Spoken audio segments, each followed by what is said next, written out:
What's up, YouTube? Or I feel I should say good morning because I just woke up. But today we have squats, followed by deficit deadlifts, then quad focused accessories, going from the heaviest movement to more isolated work, then hamstring curl and cable crunches. But I thought I'd start the video here because every day I do my morning weigh-in, and I thought might as well show you each time what I'm weighing, where I'm sitting at, because it's sort of a bulking series at the same time. Just give you a better idea of where I'm sort of sitting. Now I might show you my breakfast, my standard pre-workout meal. It's always the same, so probably won't include that every single time. But yeah, then we'll head off to the gym. That is the current weight for this morning. Hopefully you caught that before it just went off, but it was 72.6, which is good. Like yesterday was 72.4. I found I was losing weight over the last the last week, even though I upped my calories from 2,000 all the way to 2,800 on training days. So now I've pushed that to more 2,900, 3,000 on training days, and then on my one non-training day it's 2,800. So yesterday 2,800, 0.2 kg on the scale. Happy with that. So yeah, alright, just made it downstairs. And more in regards to body weight for the first comp, that's in 12 weeks time. I ideally want to be sitting around 77, 78. If it's a little bit more, that's not a problem if I'm in good condition and I've cut for weight before. I've cut like 6 kilos for weight before, so if it's a little bit more, that won't be an issue. If it's lighter, but I'm feeling strong and I'm hitting the numbers that I plan to hit, I guess it's just a bonus. But I'm expecting around the 77, 78 mark for 12 weeks time, but we'll just take it day by day, session by session, see how my body's feeling, see how the calories are looking, but that's sort of what I'm expecting. Well, I thought I'd show you what I normally have for breakfast. This is literally standard every day. I'll throw the macros and calories up on the screen, but realistically you just got Greek yogurt with blueberries and raspberries and whey protein, some rice cakes and cream of rice with a banana, a lotus biscuit and some honey drizzled over the rice cakes and also in the cream of rice. So I'll eat this and then it'll be about an hour for me to get ready, sort myself out, and then get to the gym. I tend to like it being about an hour. Some people don't like feeling full and bloated going into the session. I like a little bit of fullness, not too much where I feel sick, but just so my brace sort of feels strong. Right, so now we're off to the gym, all electrolyted up and amino acids.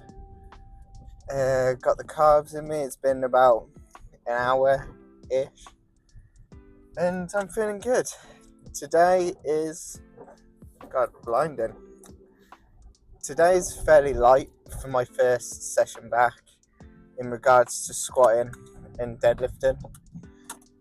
I've had about 2 weeks off squatting and deadlifting. For the last week and a half it's been more accessories, so more bodybuilding stuff, just because I competed 2 weeks ago and now's the first session back, so it's all fairly light. I'll probably throw up on the screen now what I've got planned for the session. So 180 for 6 in reps, and I'm going to be breaking in my new reps because at the abs comp it is 2.5 meter wraps. I normally wear 3. I've always wore 3, but I tried out they came the other day, and before breaking them in, I'm 2 revolutions off what I get out of 3, so I would have thought I'll hopefully get 9 revolutions out of the 2.5s, which will be good. So it's all about breaking them in, feeling under the bar again, creating it a bit fine there, driving around the roundabout, and then implementing deficit deadlifts into this session. I've never normally done that, but I just want to increase volume across the whole week in regards to main lifts, singles, and accessories, just because with these extra calories, we're starting off the main lifts quite light in regards to RPE. I never really work off an RPE scale, but you could say it's a low RPE for the first few weeks, and more rep work, more hypertrophy, just because I want to build more muscle going into this new weight class. And so for the first few weeks, it's going to be more high reps and loads more accessory work. And then as we get closer and closer, the accessory work will sort of taper off a little bit, and we'll go into more lower rep ranges for our main lifts, and really see where the strength lies around that point. But yeah, if the volume in regards to the accessories is too much, I will take it out. It is a new sort of training plan. The days are the same, but in regards to volume, it is increased. And then it's also breaking in a new belt as well. I thought moving up a weight class, I was on the last hole of my old belt. I wear the Strength Shop small, so now I've bought a medium, so I've got 3 extra holes if I need it. Ideally don't want to be using them, want to sort of stay the same sort of body fat, but I know that's a big ask. But I'm going to be gaining the weight at a relatively slow pace. Hopefully like half a kilo a week would be nice. And then with my knee wraps, I use a Strength Shop Odin. So I just bought the 2.5 Strength Shop Odin wraps, whereas I normally have the 3 meter wraps.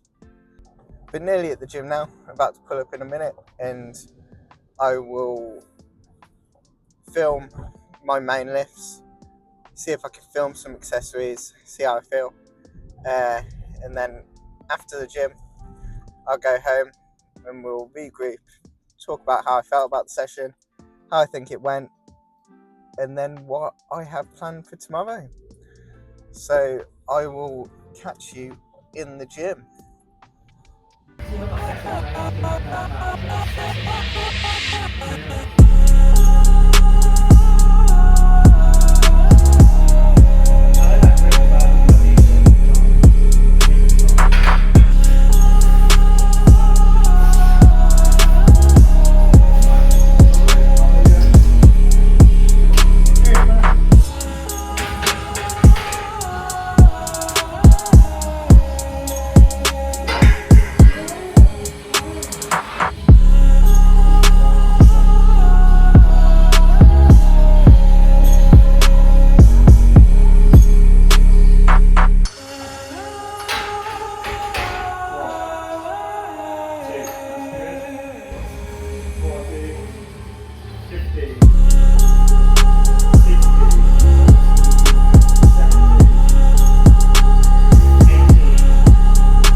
Oh, right, so it's been a couple hours since I trained. I had some things to do, went shopping, get back to people, then I had a shower, had something to eat, which was just beef and rice with some veg, and I've had a look at the videos, and honestly, the volume nearly killed me. Looking back at the squats, they look great, but they felt like dog. Like, the new knee wraps were painful. The belt, I didn't realise it was a new belt, and it's just left a massive bruise on my stomach. I didn't notice at the time. And then the backdowns move nice, like they should. It's nothing intense, but fatigue was kicking in, and my lower back going into deadlifts was really feeling it. And it's never something I've done before, doing deficit deadlifts after squats. And from watching the video, they do look like big, like stiff leg deadlifts. Now it's just because my quads were so fried, I just couldn't get any activation from them, to be honest. But it's something that I will probably work on over the next few weeks before I take them out, once we get into some heavier weights on the top sets. But everything moved really nice. It looked really nice in regards to the squats and the deadlifts. There was definitely as intense as I wanted them to be, and my lower back was definitely feeling it after the deadlifts, and I was like, oh my god, I've got to do all these accessories now that I never normally do. But I was just thinking, this is the work that I've got to do, which I've been putting off to get better, and we've got to put the extra calories to work, really, and try and get stronger and actually build some muscle instead of just get fat in this bulking phase. So I was concerned about my back going into the V squats, but honestly, then after I gave it probably like 10 minutes, chilled out for a sec before I went into the V squats, and my lower back then felt okay.